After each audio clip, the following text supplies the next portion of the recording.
Once again welcome to all of you. मैंने आपको पिछले व्याख्यान में अलगाव क्या है, कार्ल मार्क्स ने इसे किस तरह से परिभाषित किया है, किन समाजों की यह देन है, विशेषता है और व्यक्ति कैसे परेशान हो जाता है इन व्यवस्थाओं से, इन समाज व्यवस्थाओं में, इन पूंजीवादी सामाजिक व्यवस्थाओं में। जब मनुष्य अत्यधिक परेशान हो जाता है तो मैंने बताया उसके 4 चरण हैं अलगाव के। तो उसकी विमुखता 4 स्तरों से गुजर करके उसे कुंठित बना देती है, मानसिक अवसाद उत्पन्न हो जाता है। अब वो उन चरणों के बारे में एक बार पुनः बात करें अपन। कार्ल मार्क्स ने अलगाव के 4 चरण बताए।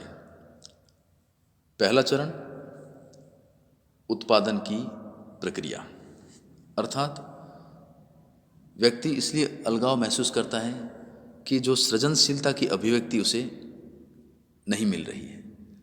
जिस उत्पादक का वो उत्पादन कर रहा है, जिस वस्तु को वो बना रहा है, मान लीजिए हॉट व्हील कार वो बना रहा है या बारबी डॉल बना रहा है या कोई और खिलौना जो बना रहा है, सुबह से लेकर शाम तक वो बना रहा है। जब अलगाव की स्थिति आती है तो उसके मन में एक विचार आता है कि ये जो मैं बना रहा हूँ सुबह से शाम तक, किसी और के लिए बना रहा हूँ, न तो इसका मालिक जो है फैक्ट्री का वो मेरी तरफ प्रेम भाव रखता है, न मेरी भावनाओं की कदर करता है और न ही मुझे कोई इसका लाभ परिलाभ देता है। तो यह अलगाव की पहली स्थिति यहाँ से उस व्यक्ति के, उस श्रमिक के, उस मजदूर के मस्तिष्क में आती है। अब वह मजदूर इस स्थिति के बाद उत्पादन की जो प्रक्रिया है उससे वो विमुख हो जाता है, उससे उसका मन उचट जाता है। जो प्रोसेस है उसको बनाने का, रॉ मटेरियल लाना, उसको मसाचे में ढालना, किस तरह से बनाना करना, वो सब उस उत्पादन की प्रक्रिया से उसका मोह भंग हो जाता है और उससे वो घृणा करने लगता है। तीसरी स्थिति ऐसी आती है जो अपने साथ जो काम कर रहे लोग होते हैं उन साथी श्रमिकों से भी वो अलगाव महसूस करता है। उनकी तरफ देखता है तो उसे ऐसे घृणास्पद भाव उत्पन्न होता है, उसका अंदर से जीव खराब होता है, मन खराब होता है और पूरी प्रक्रिया को, अपने साथियों को वो बिल्कुल एक नकारात्मक भाव से देखता है और उसका मन वहाँ बैठने का नहीं होता है, उनके साथ बैठने का, काम करने का, उस वस्तु से उसका कोई अटैचमेंट नहीं है, कोई लगाव नहीं है, कोई स्नेह नहीं रहता है। पूरी व्यवस्था से वो बिल्कुल विमुख हो जाता है। अंतिम स्थिति ऐसी आती है अलगाव के अंदर, मार्क्स बताते हैं कि व्यक्ति स्वयं से इन सभी कारणों के कारण, इन सभी कारकों से प्रभावित होकर के व्यक्ति खुद से अपने आप को अलगावित महसूस करता है, स्वयं से घृणा करने लग जाता है।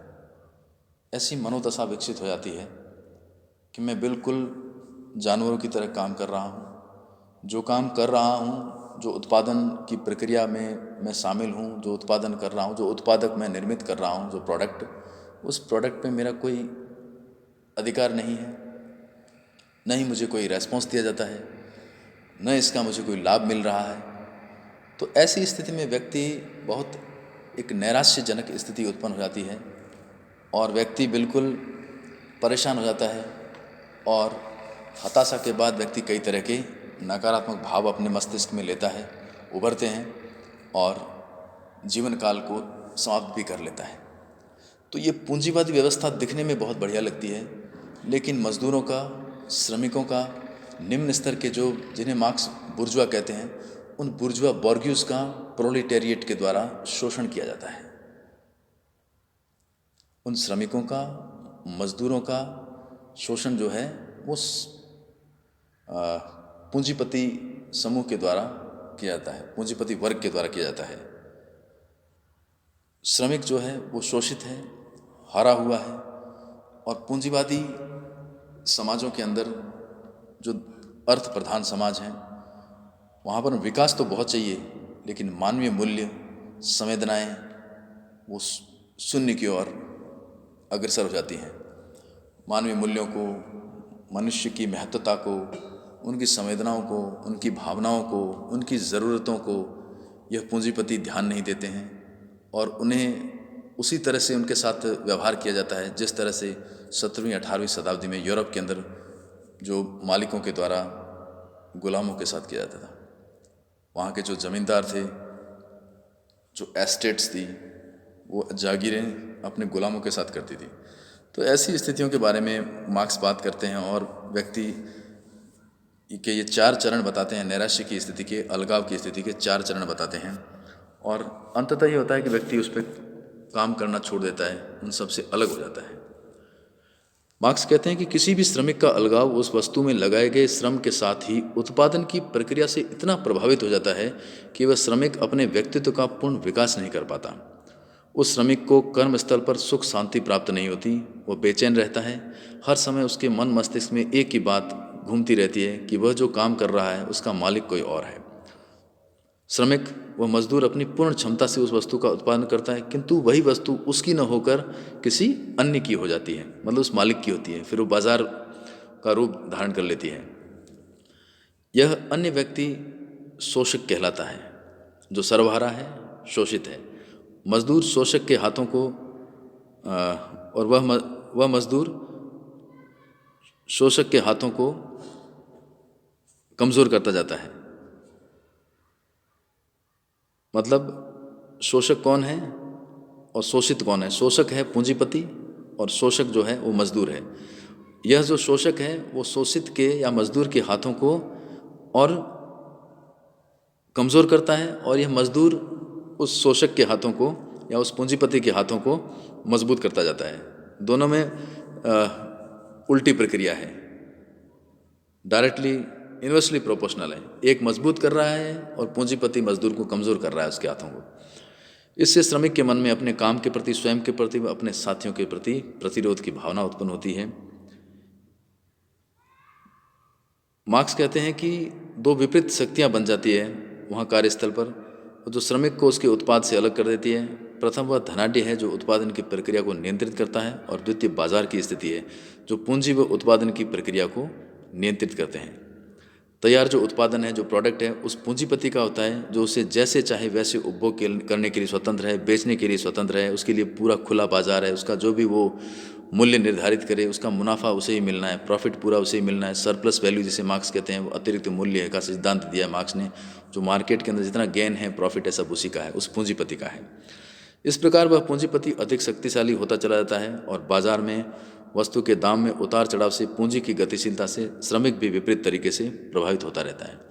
पूंजी के दाम गिरते हैं तो पूंजीपति को इतना नुकसान नहीं होता जितना वो मजदूर को होता है, क्योंकि उसके निर्माण कार्य के उसकी मजदूरी के पैसे और वो कम कर देता है, काट देता है।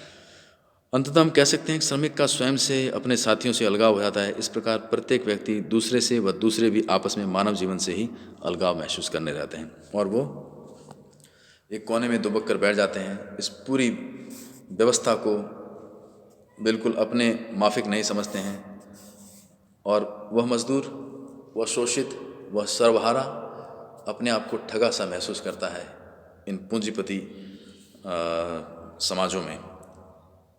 यह भाव है अलगाव की अवधारणा के पीछे कार्ल मार्क्स का। Thanks to all of you.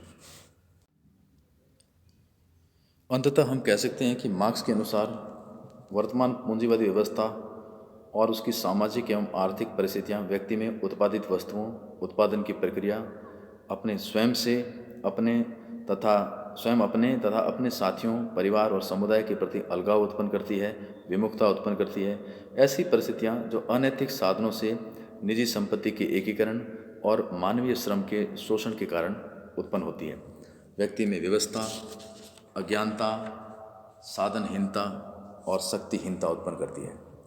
यह सब उस गरीब मजदूर के अंदर उत्पन्न करती है। शक्तिहीनता, साधनहीनता, अर्थ का अभाव, मायूसी। मार्क्स के अलगाव की यह